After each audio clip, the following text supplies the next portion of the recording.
मी राहायला नाशिकला. माझं नाव नामदेव विठ्ठल मरकड. प्रत्येकजण हे करू ते करू म्हणतात, पण ॲक्च्युअली कोणीच काही करीत नाही. शेती आम्ही कांद्याची करतो आणि त्याच्यात मजुरी एवढी वाढलेली आहे, पिकाला हमी भाव नाही आहे आणि खतांचे भाव भरमसाठ झालेले. एकरी कमीत कमी 50-60 हजार रुपये आम्हाला खर्च आहे कांद्याला, पण तेवढा भाव मिळत नाही. गव्हर्नमेंट सुधार आणतच नाही. ज्या टायमाला माल थोडा कमी पडतो म्हणून भाव वाढतात. गव्हर्नमेंट फक्त बाता करतं. केलं थोडंफार केलं, पण त्याचा उपयोग काय? हे हाताने खातात, हे हाताने काढून घेतात. सरकार म्हणतं आम्ही महिन्याला 2,000 रुपये देऊ.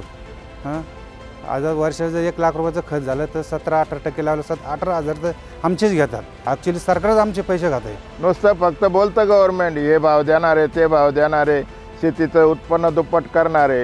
मग आता शेतीला वीज पाहिजे, वीज देत नाही वेळेवर. कर्जबाजारी शेतकरी झालेला असतो, पण लोन पूर्ण अमाऊंट माफ नाही होत ना. 10% 1-2% माफ होऊन फायदा नाही. शेतकरी रिवर्सच जातो. तरी गव्हर्नमेंटनं कर्जमाफी नाही दिली तरी चालेल, पण शेतीला योग्य भाव द्या ना. सबसिडी काहीच नाही आहे आणि ते स्प्रिंकलर वगैरेला सबसिडी येते, पण तिला पण भरपूर प्रोसिजर आहे. त्याच्यात पहिले आपल्याला टाकायला लागतात, नंतर ती सबसिडी येईल तेव्हा येईल. तिथं कधी फंड नसतं तर कधी काय नसतं. हक्क मागतोय महाराष्ट्र माझा.